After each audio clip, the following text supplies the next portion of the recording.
Alright everybody, welcome back to Barely Epic Gamers. Welcome to our live show. If you missed this live show and you're watching it on our YouTube, go ahead and check us out on Twitter. It's at Barely Epic Alert. Follow us. We'll throw show times and everything up.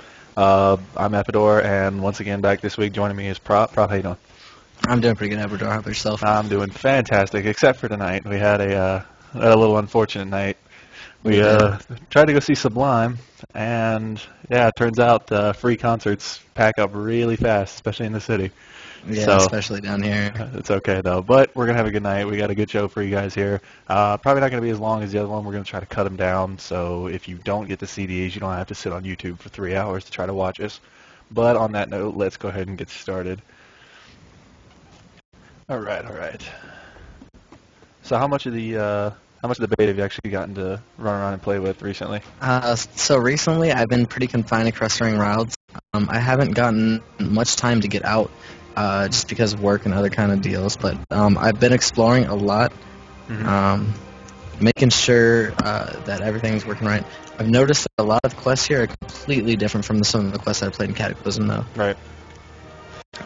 It's not so much just go kill this, go kill that, go loot me this. It's more of like the story is definitely there. You can, as you're playing through it, as you're reading it, you definitely feel more drawn to the story this time. Right. I think that's the ultimate. I think that's what the approach they're going for. They didn't want people just to be running through these quests and you're not paying attention to what's going on or not giving a crap about them. So it's good that they're taking that initial turn in the right direction, even just so as far as in the beta right now. Yep. So what do you say? You want to start it off with some topics? Get some topics our way. Yeah, let's get something out here. I kind of did want to talk about the new jewel crafting mounts. Okay. Lately they've been talking about the new jewel crafting mounts. I'm pretty sure everybody's heard this. It's pretty much the 4 mounts that now they're not exclusive to jewel crafters, but obviously they're exclusive to them to make. They're going to cost thousands and thousands of gold. I'm sure it's the new gold sync mount that they're trying to put out there, where it is 4 mounts of 4 different varying colors, and when you fuse the 4 mounts together, you come up with the Obsidian Nightwing mount. The mount is just another riding mount, but it's pretty much exclusive to those that can afford it. Right.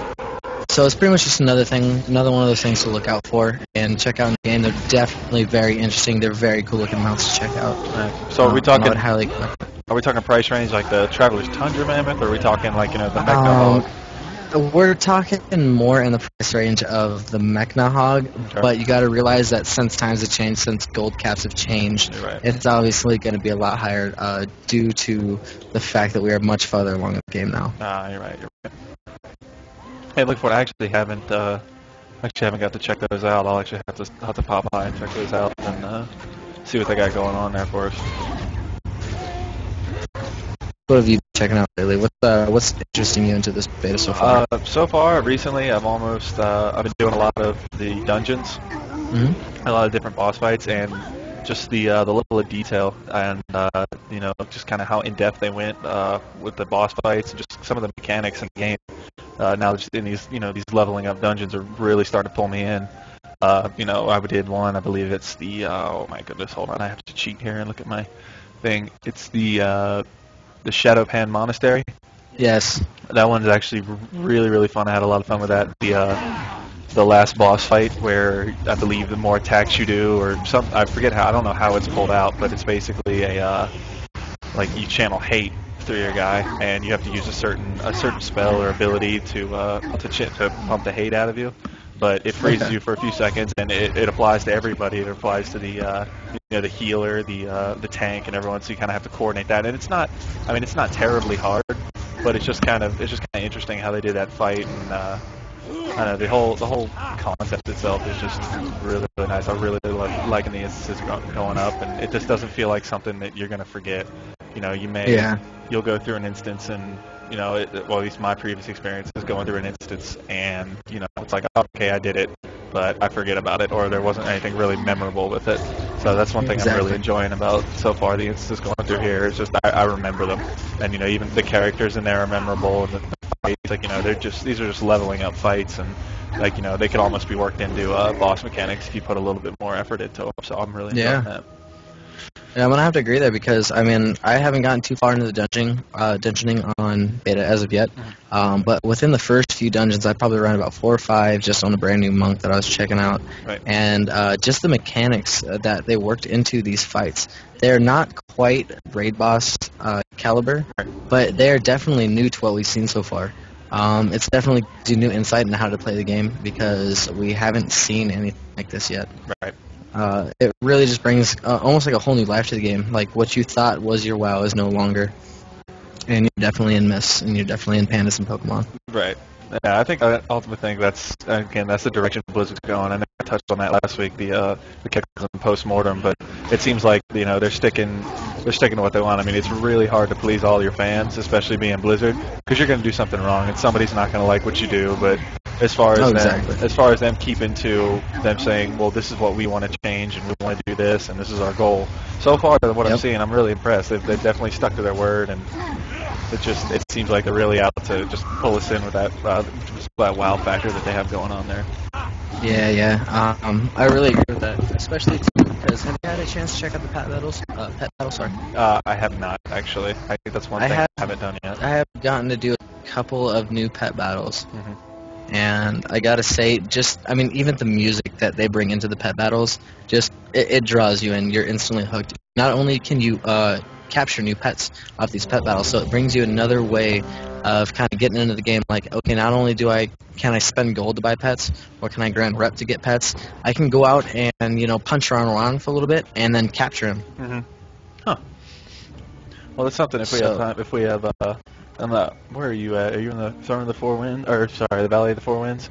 Yes, I am. Yeah, we'll have to maybe once we get out of this dungeon, we'll have to show me how to do that, and then we'll try to get a pet battle going on stream here real quick. Oh, that'd be pretty cool. That'd be pretty neat. Yeah, there's a lot of things actually. I haven't. It's actually been taking a break. I haven't been playing the beta much these last couple days, but for when I did, it was basically just straight going through the questing system and going through. Excuse me, going through the dungeons. That's something that really got my eye going. Whenever I started doing the dungeons, I kept redoing the same dungeon over and over again, and oh yeah, I was actually having a lot of fun with it. All right, let's see if we can get into this queue this time. Let's see here. Oh, there we go. This is the brewery, I believe. Yeah, we're not going to get into any of the other ones because you need to be one more level higher.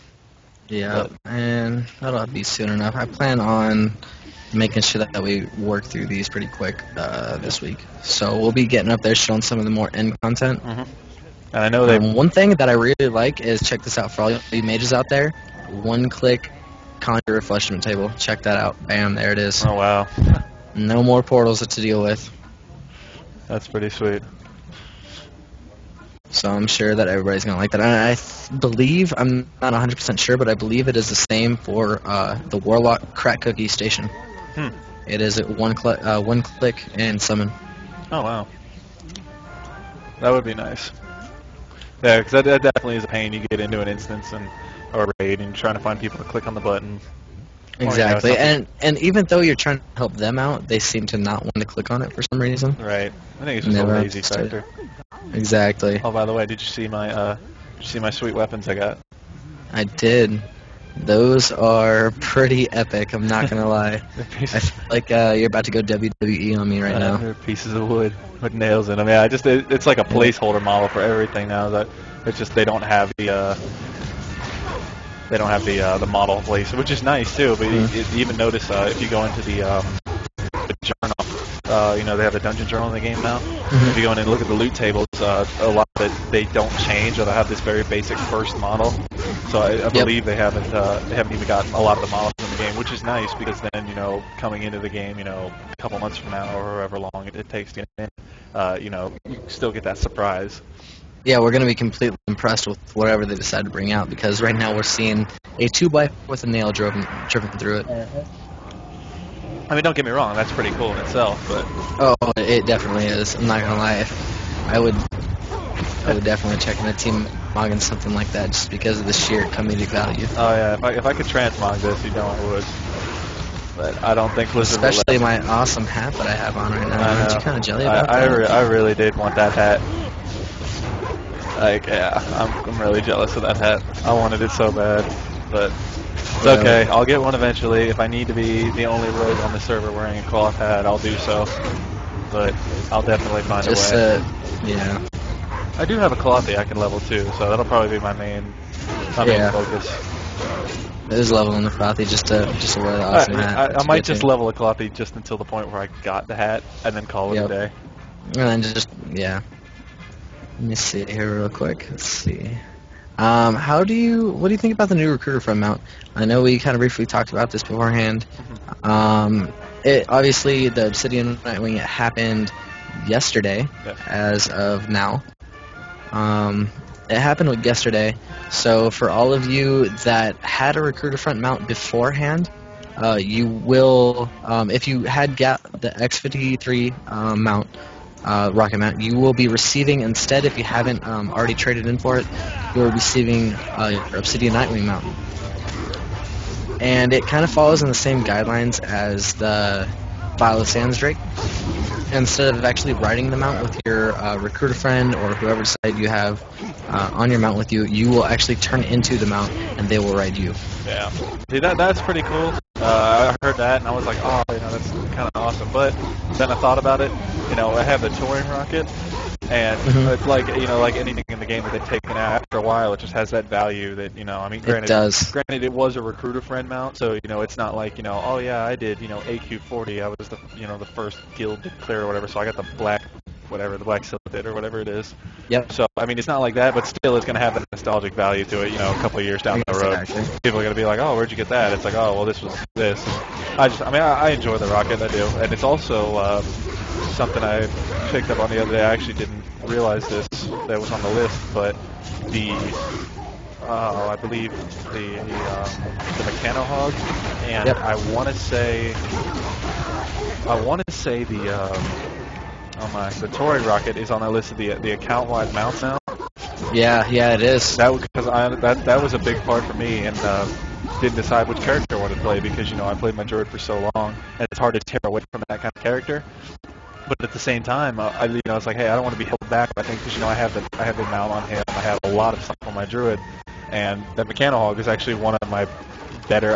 It's one of my bigger possessions on that thing because it's what I worked. So I worked for it. I farmed as much as I could for it, and finally I got it. And now that I know I can take it across my account, that's a whole hell of a lot better. And I've actually really enjoyed it with that in the game.